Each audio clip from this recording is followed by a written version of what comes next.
ළමයි අද කතාව ගණිතයට එහා ගියපු කතාවක්.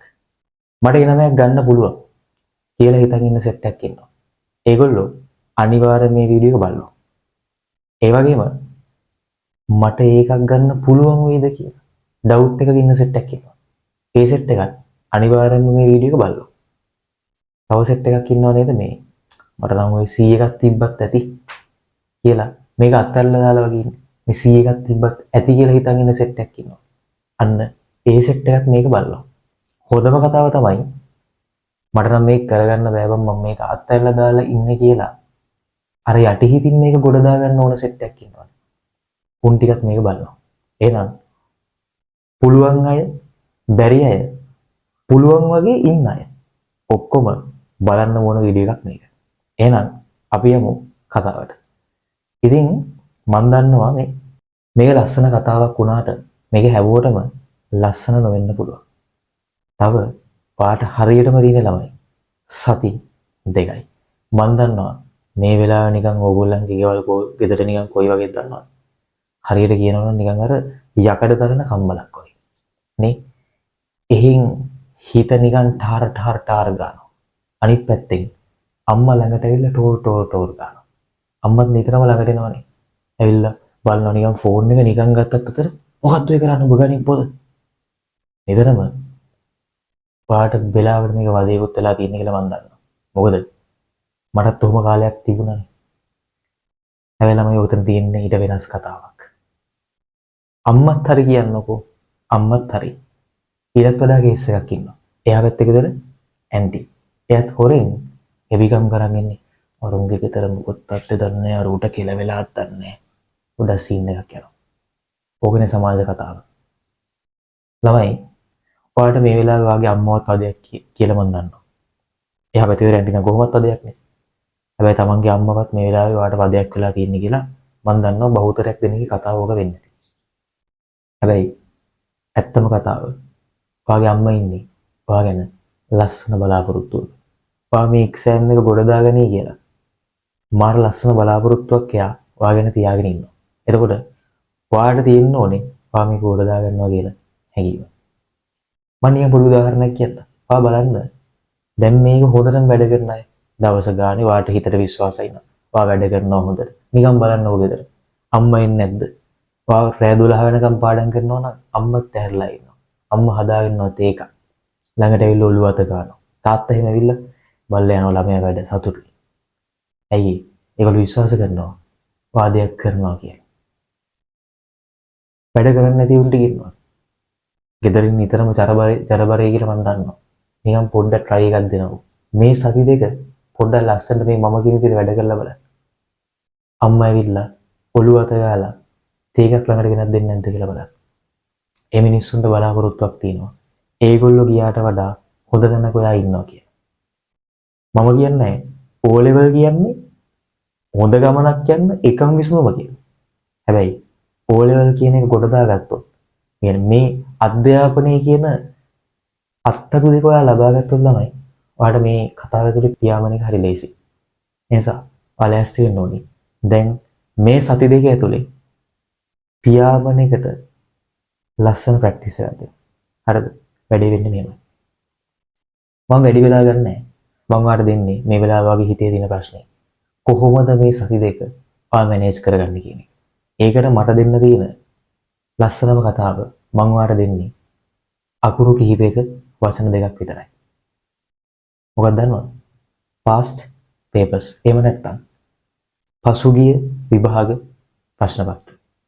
ළමයි මීට අවුරුදු 5කට 6කට විතර කලින් මම කරුණා කියලා වෙනවනේ තාම.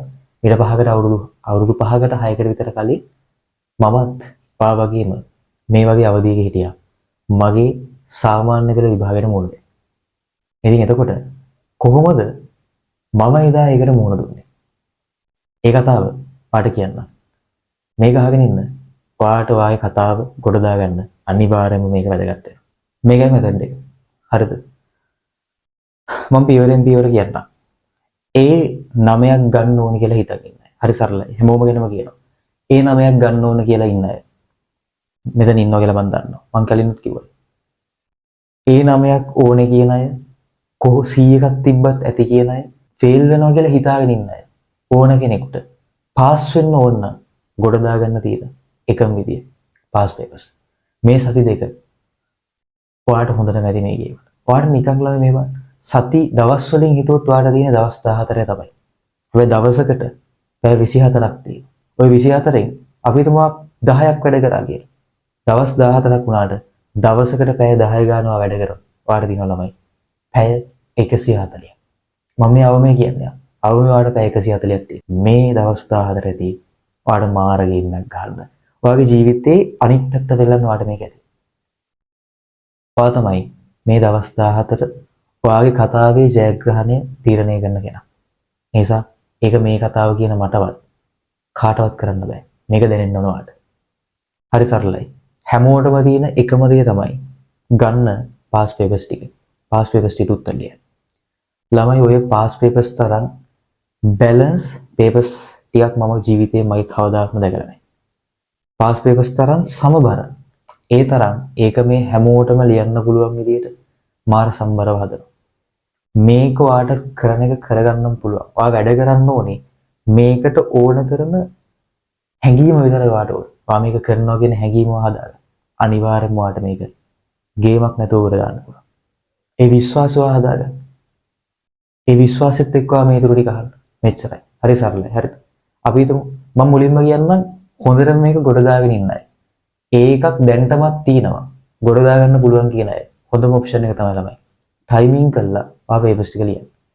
එතකොට ඔයා දෙන්න දැන් ඔන්න අපිට සමහරලාට දැන් ඉතිහාසය වගේ පාඩම් කරන් යන ඉතිහාසය වගේ සබ්ජෙක්ට් එකක් පොත අතර ගත්තාම පරාක්‍රම බාහුව මතක් වෙනවා නේ ලීලාවතී බිසව මතක් වෙනවා කතන්දර ගොඩයිනේ හරිද නිකන් වලගම්බද කියලා හිතනවා මේ අබේගිරිය හැදුවේ නේ ඔහොම පොඩි පොඩි ප්‍රශ්න එනවනේ ඕව එච්චර හිතන්න එපා වැඩි මෙච්චරයි ඔයාට ඕක සාමාන්‍යයි මේ වගේ කාලෙකදී හිත කලබලව තියෙන තැන්වලදී එක එක දේවල් හිතන එක සාමාන්‍යයි ඔයාට තියෙන ලස්සනම ඔප්ෂන් එක තමයි ඔයා කරන්න ඕනේ මොකද්ද ළමයි? ඔයා කරන්න ඕනේ ගත්ත පාස් පේපර්ස් ටික. හරිද? පාස් පේපර්ස් ගන්න. ඉතිහාසය වගේ ඉතින් සෙට් නැත්තම් ගත්තා. පැය 3 කරන්න බැයි නම් ගත්ත ප්‍රශ්නයක්. එක ප්‍රශ්නයක් අරගෙන ඒ ප්‍රශ්නෙට විනාඩි 15කට උත්තර ලියනවා. අපි හිතමු සෙකන්ඩ් පාර්ට් එකේ ප්‍රශ්නයක් කියලා. විනාඩි 15කින් උත්තර ලියනවා. තව කෙනෙක් ඉන්නවා කියලා හිතන්නකො. නිකන් පැය දෙකේ MCQ පේපර් එකම කරන්න බෑ. අයමුද කරනවා. ටයිමින් කරන්න. ඔයා MCQ ගාන බෙදාගෙන තියෙන කාලේ විනාඩි 15ක් කරන MCQ 5ක් කරන 10ක් කරන. එහෙනම් ඔයාට දැනෙන විදිහට මේක හදාගන්න. මෙතඩ් එක ඔයාගේ වෙන්න ඕනේ ළමයි. ඔයාට හැමෝටම තියෙන්න ඕන එකම හැඟීමක් විතරයි. මෙතඩ් එක එකම වෙන්න ඕනේ කියලා එකක් නැහැ. මෙතඩ් එක ඔයාගේ මෙතඩ් එක. ඒක ඔයා හදාගන්න ඕනේ. ඔයාට පොඩි අයිඩියා එකක් ප්ලෑන් එකක් මම දෙනවා. ඒක ඔයාට ගැලපෙන විදිහට ඔයා හදාගන්න. ඔයා මම වැඩ කරපු විදිහ ඔයාට සෙට් වෙන්නේ නැහැ. ඒක තමයි ඇත්ත කතාව. හැබැයි මේ මම පොදුවේ පොඩි කතාවක් කියන්නේ. ඒ කතාව බහුතරයකට ගැලපෙන්න පුළුවන්. ඒ නිසා ඔයා ඒක ඔයාට ගැලපෙන විදිහට අප්ඩේට් කරලා හදාගන්න. හරි. එහෙමයි. එතකොට දැන් එහෙමයි. පොදුවේ ගත්තොත්. හරිද? මේක අත්හැරලා දාලා ඉන්න අයටත් තියෙන හොඳම විසඳුමයි ගන්න පාස් පේපර්ස් ටික.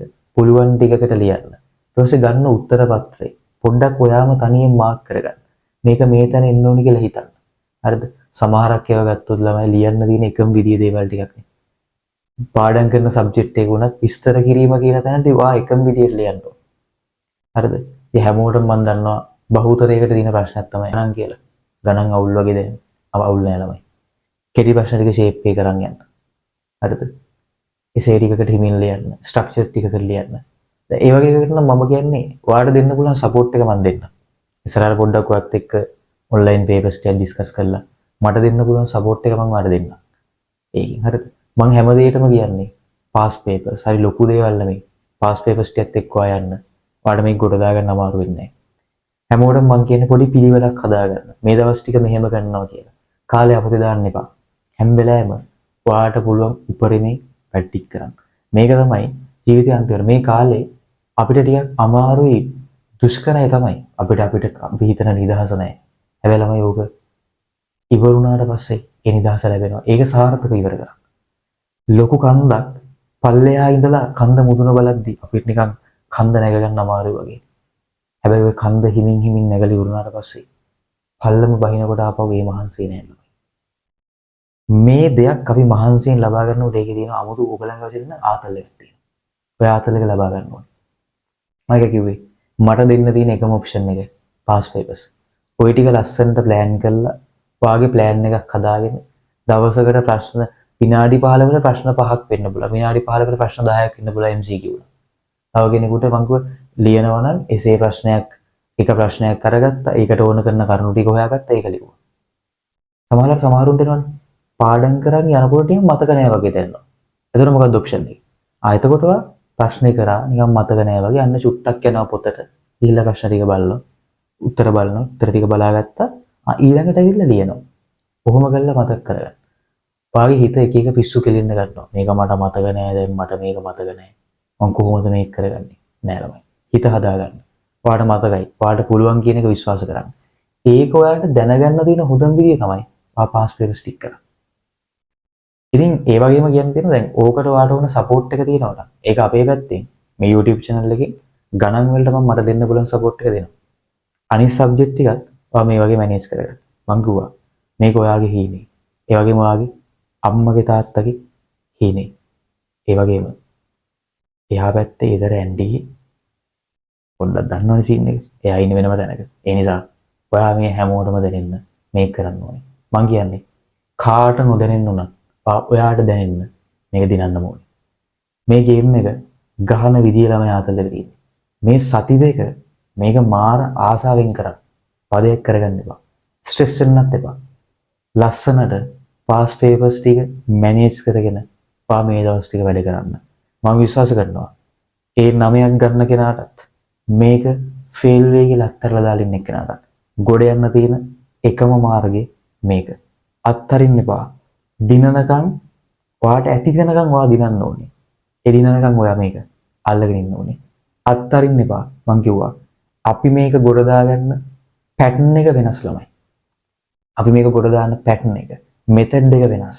හැබැයි අපි හැමෝටම තියෙන්න ඕනේ අරින් ඕගොල්ලන්ගේ භාෂාවෙන් කියනවනම් එකම විෂන් එකක්. එහෙම නැත්තම් අපි හැමෝටම තියෙන්න ඕනේ එකම අරමුණක් විතරයි. මේක අපි ගොඩ දාගන්නවා. ඔයා මේක ගොඩ දාගන්නවා කියන අරමුණ තියාගෙන මේ සති දෙක වැඩ කරන්න. අපි ඔයාට දෙන්න පුළුවන් සපෝට් එක මෙහෙම ඔයාලඟට ඇවිල්ලා අනිවාර්යයෙන්ම දෙනවා. හැබැයි මේ ගේම් එක ඔයාගේම ගේම් එකක්. මේක ඔයා දිනන්න ඕනේ. ජයෙන් ජයම වේවා.